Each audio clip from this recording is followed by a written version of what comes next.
안녕하세요 여러분, 꿀단지입니다. 이번 시간에는 9단원 넘어가 보도록 할게요.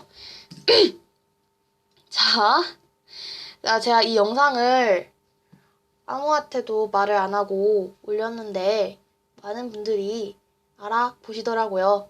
제 목소리가 그렇게 다 티가 나나 봐요. 저는 진짜 목소리 티난다고 생각 하나도 못했는데 들어보니까 진짜 목소리가 다른 거예요. 근데 그렇게 됐네요. 자, 어쨌든 이번에는 9단원으로 넘어가도록 하겠습니다. 자, 9단원은 정치생활과 민주주의인데 여기서 포인트로 잡아주셔야 할 것은 민주주의가 우리 고대 그리스, 아테네, 그리고 근대에 오고요, 현대에 오고요, 이런 식으로 바뀌게 되죠. 근데 중요한 게 근대입니다. 근대. 제가 그 세 개가 다 중요해요. 그분이 굉장히 중요한데 그 중에서 가장 중요한 걸 하나 뽑자면 근대입니다. 그때 우리가 시민혁명이 굉장히 많이 일어나게 되거든요. 그 부분 진짜 중요하게 보실게요. 일단 앞에부터 차근차근 넘어가 보도록 하겠습니다. 자, 우선 정치라는 것이 있어요. 정치라는 게 뭡니까? 정치는 공동체가 직면한 문제에 대해서 이해갈등과 갈등을 조정을 해서 의사결정을 하고 실천하는 그 과정을 우리는 정치라고 합니다. 정치 우리 주변에서 많이 일어나죠? 학급 회의하는 것도 다 정치, 가족 회의하는 것도 다 정치입니다. 오케이? 자, 그런데 여기서 제가 문제를 풀어봤을 때 시험 문제로 나올 것 같은 게 권력 행사가 나타난다는 거예요. 법은요. 정치에서는 내가 이런 결과가 나왔는데 따르지 않더라도 문제가 되는 게 아니에요. 내가 내 의사와 반대가 되더라도 따라야 하는 것이 바로 이 정치했을 때 나타나는 결과, 그 과정의 결과입니다. 그러니까 우리가 이 결정이 내려지면요. 내 개인의 의사와 일치하지 않더라도 지키게 된다는 거, 지켜야 한다는 거. 오케이? 자, 그러면서 정치는 사회 질서 유지와 사회 통합에 기여를 하고 만약에 정치가 특정 사람들에게만 유리하게 전개가 된다면 오히려 사회 갈등을 일으키고 사회 통합을 저해할 수 있다는 거 알아두시면 되겠고. 자, 정치 생활은 우리가 아까 앞에서 말했었고, 자, 이거 중요합니다. 정통사회에서 백성은 국가의 지배를 받을 뿐 국가의 운영에 참여할 수 없습니다. 하지만 오늘나 이따가 여러분이 이따 좀 뒤에 가면요.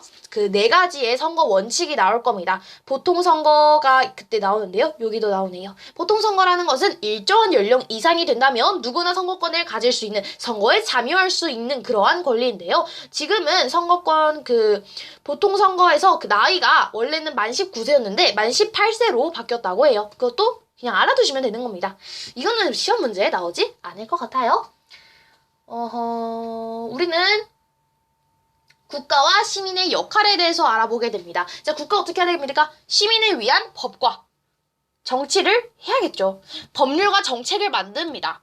그리고 정치활동을 주도해요. 이때 시민이 그 정책을 자유롭게 토론하고 참여할 수 있는 기회를 제공을 해야 한다는 거. 그럼 시민은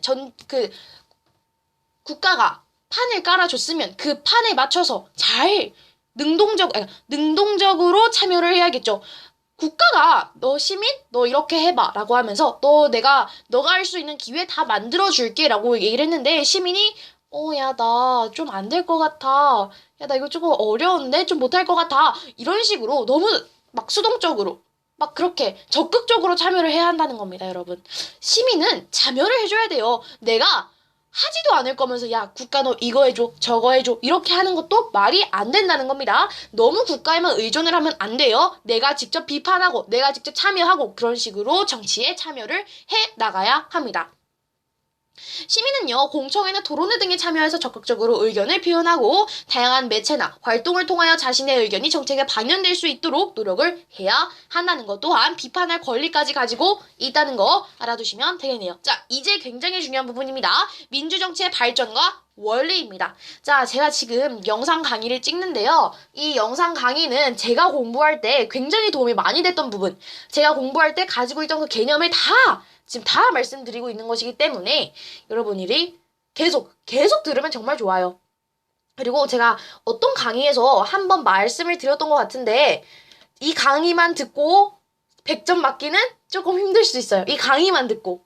그러니까 좀 더 전문적인 선생님들이 하시는 강의도 듣고 그걸 듣기 전에 개념을 한번 딱 잡고 가야겠다라고 하면은 이 강의 한 번 정도 듣고 거기서 한번 그 뭐 EBS 같은 거 되게 좋은 강의 많잖아요. 그런 강의도 들으시고 왔다 갔다 하시면서 들어주셨으면 좋겠어요. 너무 이것만 들어도 100점을 맞기는 조금 힘들 것 같은데. 자, 어쨌든 그리고 그 강의를 들었을 때 살짝 헷갈리는 부분이 있잖아요. 그거 여기 와서 질문하셔도 괜찮아요. 제가 대답할 수 있다면 대답할 수 있는 선에서는 최대한 대답을 해드리려고 노력을 하도록 하겠습니다. 자, 이제 민주정치의 발전과 원리입니다. 고대의 민주정치, 근대의 민주정치, 현대의 민주정치 세 가지로 나뉘어지는데 일단은 고대의 민주정치 보겠습니다. 자, 고대의 민주정치는 키워드가 이거예요. 민회, 직접 민주정치, 공직자, 추첨제나 윤번제. 자, 이것이 바로 고대의 민주정치의 특징입니다. 자, 또한 제한된 형태의 민주정치라는 것도 알아두시면 돼요. 오케이? 자, 이때는 민주주의라는 것이 데모크라시라고 얘기를 해요. 이거는 시험에 나올 것 같진 않은데 이 교과서에 나와 있어서 그냥 한번 말씀을 드린 겁니다. 민주주의는 시민 스스로가 지배를 하고 통치하는 정치 체제를 의미를 합니다. 자, 고대 그리스 아테네의 시민은요, 민회라는 곳에서 자유로운 토론과 대화를 통해서 국가 정책을 결정을 하고 공직자를 추첨제나 윤번제로 선임을 했습니다. 자, 추첨을 해서 선임을 하는 거고, 윤번제는요, 돌아가면서 하는 겁니다. 돌아가면서 우리 초등학교 4학년 이하의 1, 2, 3학년에는요, 이러한 경험이 다들 있으실 거예요. 하루에 한 번씩 회장을 바꿔줘요. 하루에 한 번씩 회장이 바뀌어요. 순서, 그러니까 학번이라고는 안 하는데? 번호라고 했나? 아, 기억이 안 나네. 중학교에 다니까. 그죠? 그 초등학생 때는 학번이라는 게 없었잖아요. 그죠? 어쨌든, 자기 번호에 맞춰서 1번부터 하루에 한 번씩 회장을 하잖아요. 그것처럼 돌아가면서 하는 겁니다. 자, 그러면 이러한 과정을 거치면요. 그 그리스에 있는 고대 민주주의, 그러니까 아테네에 있는 그 사람들은요, 내 일생에 한 번 정도는 공직자를 할 수 있었다고 해요. 왜냐면 그만큼 사람이 많지가 않았어요. 그때 시민이 많이 있지가 않았고 그 땅 영토도 좁았기 때문에 뭘 했다? 직접 민정치를 했다. 시민이 직접 정치에 참여하였다. 그 이유를 서술하라고 하면은 영토와 인구가 적어서라고 대답을 하시면 되겠고. 자, 그때 시민은 모든 시민이 참여할 수 있었다고 했는데 그때 시민은 성인 남성밖에 안 했어요. 자유민이어야 했고요. 노예 남성도 안 되고요. 여성, 아동, 장애인, 외국인 다 안 됐습니다. 그래서 제한된 형태의 민주정치였다라는 것을 알 수가 있어요. 중요한 건 이게 근대까지 이루어지게 됩니다. 아직도 근대에서 노동자, 빈민, 농민, 여성 등은 아직도 정치에 참여할 수 없는 제한적인 민주정치였다. 자, 고대, 근대 둘 다 제한적이었다는 거 알아두시면 되겠고, 영국의 명예혁명, 미국의 독립혁명, 프랑스 혁명을 거치게 됩니다. 시민혁명이죠. 자, 그랬더니 근대에서 다시 민주주의가 꽃을 핍니다. 자, 근대 시민혁명은 인간의 존엄성, 자유와 평등을 추구하게 됩니다. 그러면서 국민 주권의 원리를 실현하려고 생각을 했어요. 이제는 나와 있을 텐데, 네, 나와 있네요. 여기 있습니다. 이겁니다. 이게 영국의 명예혁명부터 한번 보도록 할게요. 일단은 그 배경은요, 전제 정치 강화에 대한 반발이었습니다. 권리당전 제정하고 입헌주의를 확립하였다. 그 결과로서, 자, 입헌주의 확립하면 영국의 명예혁명, 자, 미국의 독립혁명입니다. 영국의 식민 지배에 대한 저항으로 미국의 독립혁명이 이루어졌는데 그 결과 미국의 독립이 선언되었고 민주공화정이 수립이 됩니다. 자, 마지막 프랑스 혁명은 전제 군주와 구제도에 대한 반발을 통하여 반발 때문에 그 반발로 이루어지게 됐는데요. 그 결과 인권선언, 자유평등의 이념 확립이 됩니다. 자, 여기서는요, 그 배경이 중요한 게 아니라 그 결과가 중요합니다. 각각의 그 혁명이 일어난 후 그 배경에 대한 내용을 정리하시면 될 것 같아요. 자, 명예혁명. 자, 영국의 명예혁명은 그 결과 뭐가 일어났나요? 입헌주의의 확립. 미국의 독립혁명은 그 결과 미국의 독립을 하였고, 민주공화정이 수립이 되었고, 프랑스 혁명은 인권선언을 하였고, 자유평등의 이념이 확립되었다. 저는 지금 교과서를 보고 있는 것이기 때문에 대답을 할 수 있는 것이고, 여러분들도 교과서를 보시면서 대답을 하시면 될 것 같네요. 전 이거 다 외우지 못합니다. 자, 그러면 다음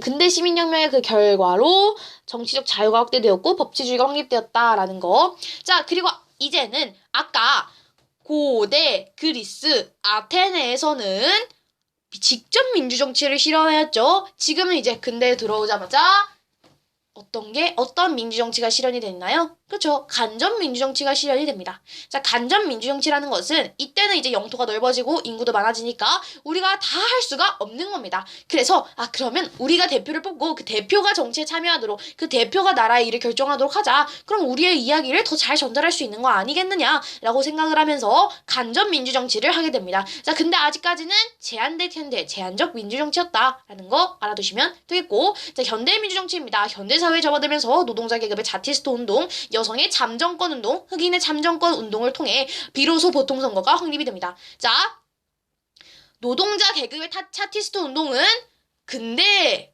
민주정치에서 나타난 게 아니라 현대라는 거.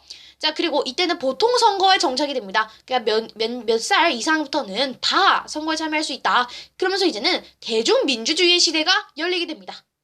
자, 그러면서 이제 아직까지 지금도 우리는 간접 민주정치를 하고 있는 거잖아요. 그래서 간접적으로 하고 있기 때문에 또 이걸 대의 민주정치라고 얘기를 하기도 해요. 자, 이걸 보완하기 위해서 시민이 직접 그 정치에 참여할 수 있도록 하게 됩니다. 자, 다음으로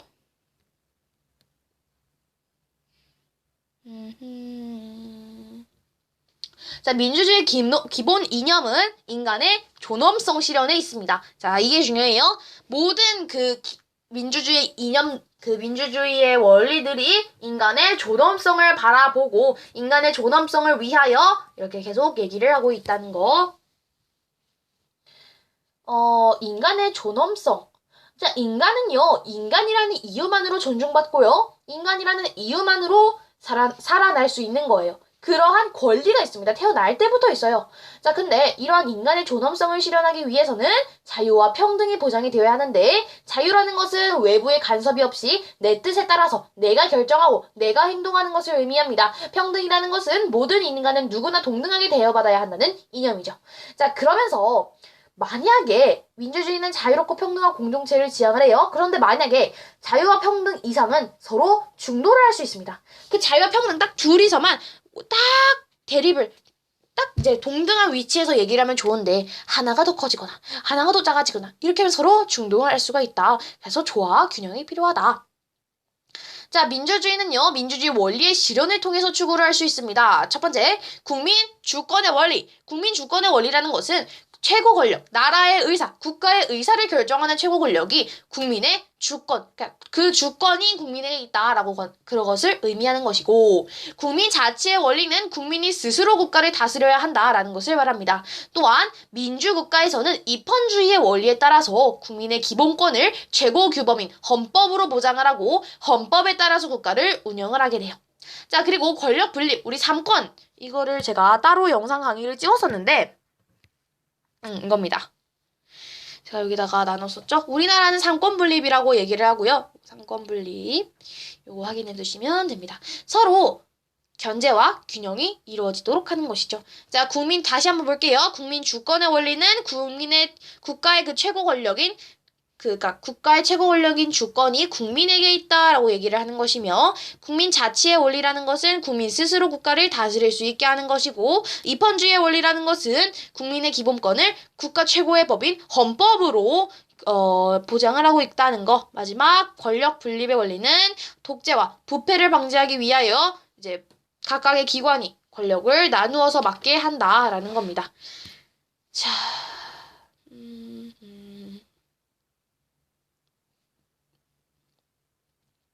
자, 다음 직접 민주정치에 대한 내용을 보겠습니다. 자, 직접 민주정치에서는 모든 국민이 스스로 자신의 의사를 표현하고 법률과 정책을 직접 결정을 합니다. 그리고 그것을 직접 지켜나갑니다. 하지만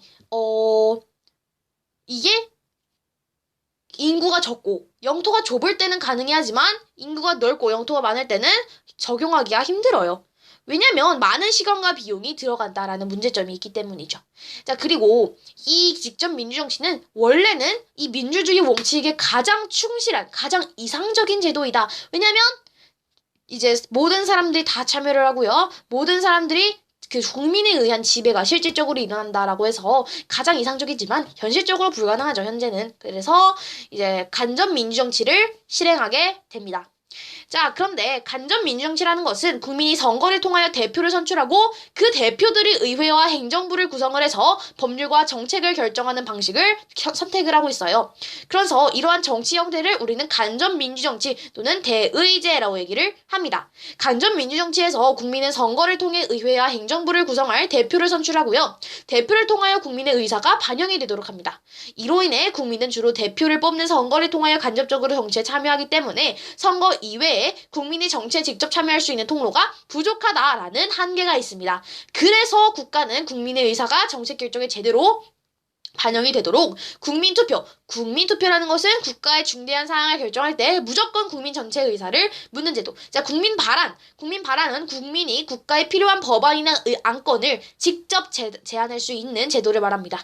자, 그리고 국민소환이라는 것은 국민이 선출직 공직자를 임기 중에 소환투표. 자, 그 공직자가 일을 잘 못해. 그러면 국민들이 야, 저 사람 끌어내자 하면서 국민 소환, 그러니까 소환 투표를 통해서 파면을 할 수 있는 제도를 말합니다. 굉장히 제도를 잘 만들었죠. 자, 이거는 제가 제일 헷갈려하는 부분입니다. 여러분도 그럴 것 같네요. 정부 형태가 의원 내각제와의 형태가 있고요. 대통령제의 형태가 있습니다. 자, 의원 내각제는요. 입법부와 행정부가 합쳐져 있다고 생각하시면 될 것 같아요. 그래서 선거를 첫 번째로 하고요. 그리고 그 선거를 통해서 입법부를 구성을 하고요. 그 중에서 가장 표를 많이 받은 다수당의 대표가 총리가 됩니다. 그리고 입법부 중에서 행정부로 왔다 갔다 할 수도 있어요. 겸직이 가능하다는 것이죠. 그러면서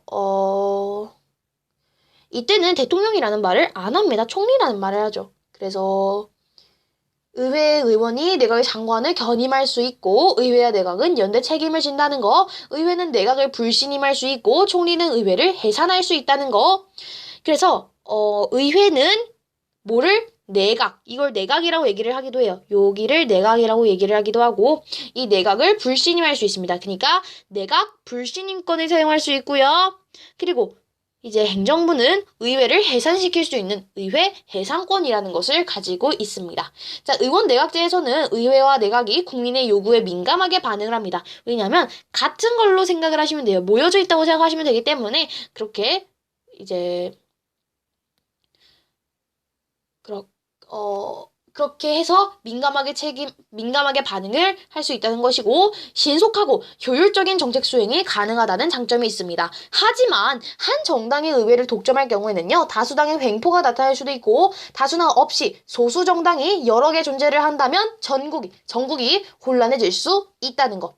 자, 대통령제의 특징입니다. 대통령제는 입법부와 행정부가 독립된 정부 형태로서, 달라요. 그래서 선거를 총 2번 합니다. 그래서 입법부를 구성하는 거, 또 대통령을 구성하는 거, 대통령을 뽑는 거, 이렇게 2가지로 나타나게 되는데, 연대 책임을 지지 않습니다. 완벽하게 분리가 돼 있다고 생각하시면 돼요. 따라서 의회는 대통령을 불시민할 수 없고, 대통령은 의회를 해산할 수 없습니다. 의회는 법률안을 심의하고 결정하고, 의원은 행정부의 장관에 겸직할 수 없습니다. 대통령은 법률안을 제출할 수는 없지만, 그 법률안에 대해 거부권을 행사할 수 있어요. 오케이. 자, 대통령제에서는 대통령의 임기 동안 행정부가 안정되어 있어요. 왜냐면 불신임권도 없고 해산권도 없기 때문에 나 이 딱 몇 년 동안만 대통령 할 거야. 그러면 안정적으로 일을 잘 할 수 있습니다. 하지만 대통령에게 권한이 너무 집중되어 있기 때문에 대통령이 독단적으로 국정을 운영할 수도 있는 것이죠. 또한 의회와 대통령이 대립을 한다면 제도적인 해결 방법이 없어요. 아직까지 없습니다. 그래서 국정 운영이 어려워진다는 단점이 있죠. 자, 이렇게 해서 9단은 마무리됩니다. 자, 9단원이 이렇게 해서 마무리가 되게 되네요. 이거는 사회에서 제가 이 영상을 땄었거든요. 그 영상을 보시면 조금 더 구체적으로 나와 있기 때문에 이거 서로 비교하는 것도 봐주시면 좋을 것 같아요. 자, 그리고 이게 시험에서 뭐가 나오냐면은 우리나라의 그 정부 형태는 어떤가를 많이 물어봅니다. 자, 우리나라는 대통령제와 의원 내각제가 합쳐졌어요. 근데 원래는 대통령제지만 이 대통령제에다가 의원 내각제의 요소가 더해졌다라고 생각을 하시면 됩니다. 그래서 우리나라는 별도의 선거를 통해 대통령과 국회의원을 선출하고 있는데 대통령은 국가의 원수이자 행정부의 수반이며 임기는 5년 단위입니다. 자, 국회의원은 장관을 겸직할 수 있습니다. 정부도 법률안을 제출할 수 있어요. 원래 대통령제는 다르죠. 의원 내각제의 요소가 대통령제에 합쳐졌다고 말씀을 드렸기 때문에 이렇게 다르게 된 겁니다. 39쪽. 네, 9쪽. 오케이. 자, 그리고 대통령은 의회에서 통과된 법안에 대해 거부권을 행사할 수 있다는 것까지 알아두시면 되겠습니다. 자, 이렇게 해서 9단원 마무리하게 되었고요. 다음은 10단원 정치 과정과 시민 참여와 관련된 내용을 함께 알아보려고 합니다. 자, 이 내용 그렇게 어렵지 않기 때문에 함께 잘 알아보았으면 좋겠네요. 자, 정치 과정과 시민 참여는 여러분들이 내용만 조금만 딱 개념만 잡아주시면 문제 풀 때 진짜 쉽거든요. 맞는 말 같은 거 고르시면 돼요. 이 부분에서는. 어쨌든 다음 시간에 이 내용 함께 알아보려고 합니다. 자, 그러면 이번 영상은 조금 헷갈리는 부분이 많으셨을 거예요. 그래서 이번 영상에서 헷갈리거나 이번 영상에서 좀 더 알고 싶다 하시는 부분들은 언제든지 댓글을 통하여 물어봐 주셨으면 좋겠습니다. 자, 그러면 여러분들도 이제 시험 준비하시거나 공부할 때 이 영상 강의가 굉장히 많은 도움이 되셨으면 좋겠고, 제가 평소에 공부하는 것들을 다 모아서 제가 평소에 꿀팁들 다 넣어서 이렇게 영상 찍는 것이기 때문에 잘 활용해 주셨으면 좋겠습니다. 자, 다음 시간에는 10단원 정치 과정과 시민 참여에 관련된 내용 알아보려고 합니다. 그럼 다음 시간에 만나도록 할게요. 감사합니다.